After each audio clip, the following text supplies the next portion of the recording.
He was absolutely delighted. Team ইণ্ডিয়াত এজন অসমৰ ক্ৰিকেটাৰৰ অন্তৰ্ভুক্তিৰ সপোন দেখিছে ক্ৰীড়াপ্ৰেমীয়ে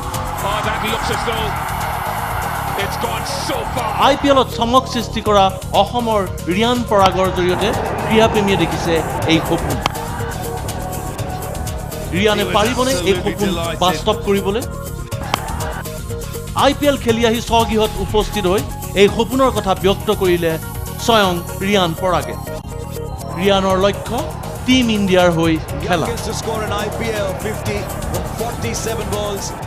মেইন গোল obviously senior Indian team হয় আৰু তাৰ কাৰণে যিবিলাক স্মল ষ্টেপছ থাকে I think under-19 World Cup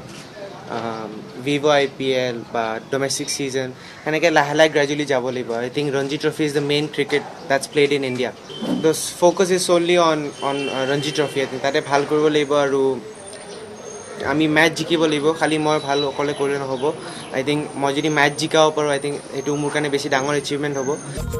IPLত Rajasthan ৰয়েলছৰ হৈ কেইবাটাও দুৰ্দান্ত ইনিংছ খেলা অসমৰ উদীয়মান ক্ৰিকেটাৰগৰাকীয়ে সোমবাৰে গুৱাহাটীত উপস্থিত হোৱাৰ পিছত মঙলবাৰে এখন সংবাদমেল সম্বোধন কৰে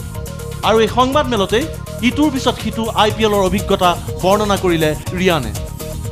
IPLত সৰ্বকনিষ্ঠ খেলুৱৈ হিচাপে অৰ্ধশতক অৰ্জন কৰাৰ পৰা উইকেট প্ৰাপ্তিৰ আনন্দত বিহু নৃত্য কৰালৈকে সকলো অভিজ্ঞতা বৰ্ণনা কৰিলে ৰিয়ানে সৰুৰ পৰাই ইহঁতক টিভিত চোৱা আৰু এতিয়া ইহঁতৰ লগত ড্ৰেছিং ৰুম শ্বেয়াৰ কৰা আৰু ইহঁতৰ লগত ফিল্ড শ্বেয়াৰ কৰা I think একদম বেলেগ এটা এক্সপিৰিয়েঞ্চ আৰু ইহঁতি ইমান অ'পেন ইমান ফৰ কনভাৰ্চেশ্যনছ ইমান অ'পেন আছিলে আৰু যেতিয়াই মই খোজোঁ কিবা এটা সুধিবলৈ বা কিবা এটা কনভাৰ্চেশ্যন পাতিবলৈ I think ইহঁতি বহুত অ'পেন আছিলে আৰু বহুত গাইড কৰিছে প্ৰেছাৰ চিটুৱেশ্যনছবিলাক কেনেকৈ হেণ্ডেল কৰিব লাগে ইহঁতি খুবেই ভালকৈ মোক শিকাইছে on the field and of the field গামোচাটো I think অলপ অসমীয়া ট্ৰেডিশ্যনটো মই I think এটা ইণ্টাৰনেশ্যনেল ষ্টেজত দেখাব বিচাৰিছিলোঁ তাই সেইটো কৰিছোঁ এইবাৰ IPLত অৰ্জন কৰা এই অভিজ্ঞতাই আগন্তুক দিনত বহুত সহায় কৰিব বুলি ৰিয়ানে ব্যক্ত কৰি অসমবাসীৰ মৰমক কৃতজ্ঞতা জনালে উদীয়মান ক্ৰিকেটাৰগৰাকী তথা তেওঁৰ পিতৃ মাতৃ